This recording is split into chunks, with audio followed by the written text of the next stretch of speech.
આજે કામની બોલ આવી, આખો દિવસ ફૂલ બાકાજી કી ફૂટી જઈ તાવડે ને મમ્મી થઈ ગયા ધોકો લઈને વાહે. જય માતાજી મિત્રો, આપણે ઉઠી ગયા સવારમાં. સુનિલ આવી ગયો સવારમાં કારખાને. પછી આપણે કરી લીધું ટ્રેક્ટર ચાલુ, ભરવાના છે 2 ફેરા, નાખવાના છે આપણી વાડીએ. થોડીક જ વારમાં આપણે આવી ગયા લોડર લઈને. અહીંયા તો લોડરના હુપડામાં બાવરો ચડી ગયો.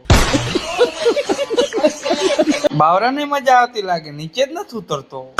બાવરાને માન નીચે ઉતારીને આપણે ભરી વાયરો ફેરો, અને પછી આપણે લોડર લઈને નીકળી ગયા ઘર તરફ. થોડીક જ વારમાં આપણે આવી ગયા વાડીએ, ને અહીંયા બાપુની કરે છે ફેરો ખાલી, ને અહીંયા હાલે છે આપણું મહિન્દ્રા ટ્રેક્ટર દાંતીમાં. આ પવન ચક્રી વાળા તો રોજ શું કરતા હોય ખબર નહીં, રોજ ગાડીઓ લઈને મેં તો મસ્તા જ હોય.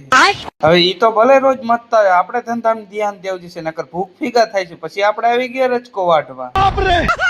થોડીક જ વારમાં રચકો વાટીને નાખી દીધો આપણે ભેંસુને રચકો નાખીને લાકડું વચમાં પીડ્યું તો આપણે મૂકી દીધું સાઈડમાં. શાબાશ બેટા, બહુત બઢિયા. પછી મૂકી નડી આપણે સાઈડમાં. પછી તો આવ્યો તાવડી સાઈડમાં મૂકો, તાવડી ભાંગી ગઈ. હવે તો મમ્મી ધોકો લઈને વાયા થઈ જશે. હવે તો ઘરમાં કરીને સાનું માનું સુઈ જાય.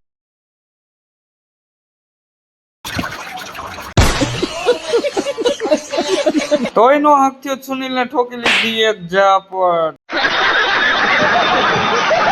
હવે મને નહીં રહે. ચીટિંગ કરતા હે તું. મિત્રો બ્લોગ સારો લાગ્યો તો લાઈક ફોલો કરતા જાજો. Bye bye.